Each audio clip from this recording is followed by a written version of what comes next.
My name is Becky with Pikes Peak Permaculture and Transition Manitou. And also I have my own landscaping business of Blue Planet Earthscapes. I wanted to talk about permaculture. Really, people come to the table and they go, oh, permaculture is growing food. I grow food. I'm doing permaculture. And actually there is a lot of food in permaculture because permaculture is about sustainable human habitation on the planet without hurting the planet. And we need food for ourselves. We need water for ourselves. We need shelter for ourselves in a holistic way that doesn't damage the planet. Can we have human habitation on the planet without hurting it? We think we can. Permaculture is a designing system based on nature, based on how the tree grows in the forest. If we ran our businesses with the same patterning that a tree uses to grow in the forest, we can grow our business. If we model after the tree, there is no waste. We're not going to be jumping up and doing something huge because it takes these trees a while to grow.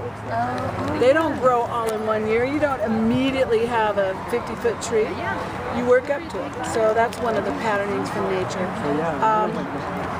Permaculture is involved in all aspects of our life. Yes, it is growing food, rainwater harvesting, how we build our homes, how we run our businesses, how we do the interior walls of our house, how we raise our children, how we run our business, how are we gonna fix things? How are we gonna fix things, by golly?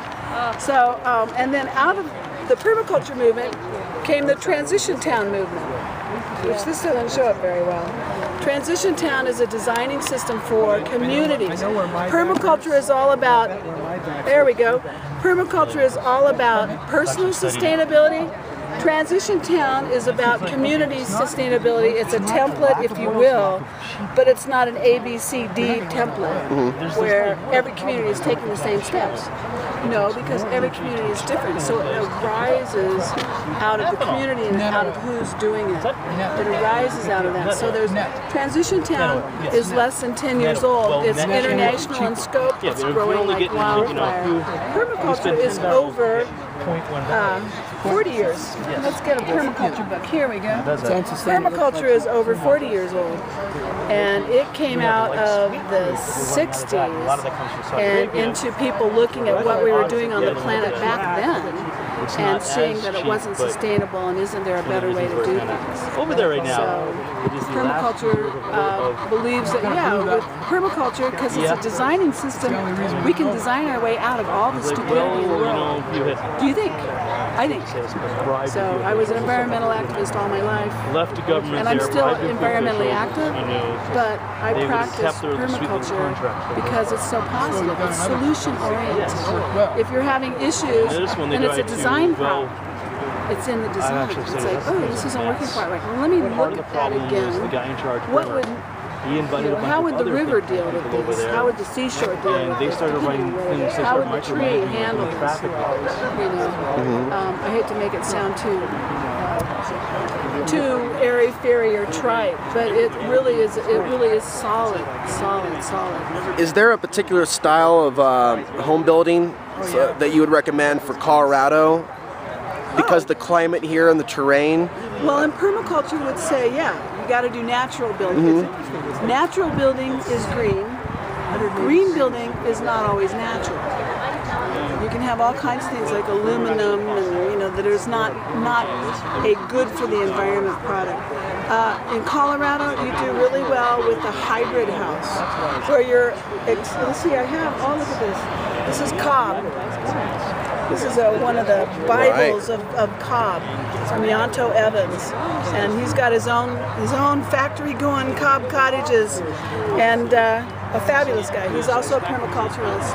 So you do a hybrid house in Colorado that is absorbing the heat in the wintertime and storing it in the wintertime, but excluding it in the summertime, which is the house that we're all familiar with. It's like a passive solar house. Passive is brilliant. You do it right, you don't need the fossil fuels. And we've got to get off of fossil fuels, Alex. We've got to get off of fossil fuels because it's killing us. And let me get my plug in for no tar sands. No tar sands, no pipeline, no fracking. This is all a path to nowhere. And 350.org and Bill McKibben, he's been writing books for years. I've been reading his books. And if we burn all the oil that's up in the tar sands, we won't be here anymore. I mean, it's like game over because of climatic changes from just the footprint of burning all the reserves that they have now. So, if you're in Colorado, do a passive house, passive solar, nice and warm, natural lighting, nice and bright, without using our fossil fuels and damaging the environment. So you have open to the south, insulative to the north. You have your thermal masses that are absorbing the heat on the south side, and you have insulation on the north side, so the cold doesn't come in the back door. So I don't know if that really helps a whole lot. Straw bale, gives me a lot to think about. I like straw bale, you know, and a straw bale hybrid because straw bale is insulative. So on the south side of the house, you really want to have some stones and stuff to get the thermal mass going, because straw bale doesn't necessarily do that. Straw slip will do that because you just have less straw and more cob to absorb it. So that would be a perfect hybrid. I would love just such a house. I live in an old vacation cottage in Manitou. It's over 100 years old. We put solar panels up, and we put a passive greenhouse on the south side. So it's better than it was, but I would love to have a hybrid home. Give me a chance. So what websites are, let's see, Pikes Peak Permaculture. BluePlanetEarthscapes.com? BluePlanetEarthscapes.com is my landscaping business. And we do permaculture right now. Not everybody wants permaculture around here. It's a very conservative area. People are in love with their bluegrass. And as a permaculturist, bluegrass is not ethical. For a place that has no water, there's no water here. Alex, be a minute. The bulk of our water comes from the other side of the continental divide. Okay.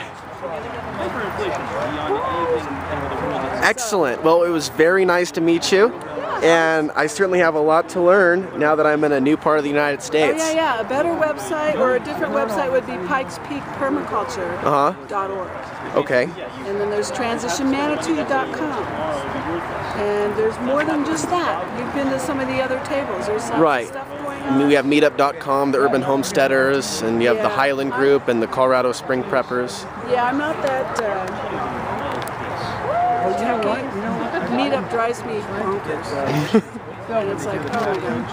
I mean, so anyway, I love all those people. But we're here now. We're here now, and we're off Facebook. We're not on Facebook. We're here. Yeah, we're doing it. We're here now. We have Pikes Peak Permaculture has a monthly potluck that you're welcome to if you want to put your. Oh, you did. Okay. So you'll get a flyer on that. We also do Transition Town. We have our movie is tomorrow night. A Quiet Revolution. It's a 30-minute flick on permaculture. What is it? Because people still go, oh yeah, I want to do permaculture, but I can't grow food. And it's like, you know, permaculture isn't about just growing food. It's about designing sustainable habitation for us in whatever realm that you work best in. Like natural building is way behind. That's how Yanto got started. He was growing food in a permaculture container, so to speak, and realized that natural building was falling way behind. We need invisible structures, we need local currency, we need people who are doing finance. I mean, how the heck do you get out of a capitalistic system when you're dependent on the same stupid system to stay afloat? I've been making videos for the people that are watching this right now on YouTube for 7 years, and I feel it's my role now to learn the blueprint on how to do natural building and to take this camera and go to those places where they're building these natural homes so people can learn how to do it themselves so they don't feel overwhelmed by all the information. Yanto has take his class, 10 days. Okay. It's a 10-day class of cob building. And cob's beautiful for here. It's not, you know, different places have different kinds of natural building. You know, like in the tropics, they can use plant matter. We can't grow bamboo here, we're at the dam, so we can't do bamboo. But we have lots of red clay. Lots of red clay. Lots of straw. And we have sand. So, I mean, cob is beautiful. You just need to have that thermal mass on the south side or on the floor and however you're doing it. So, very good, Alex. You're a good man, I can tell. Thank you. Thank you for your time. Thank you. Have a good day.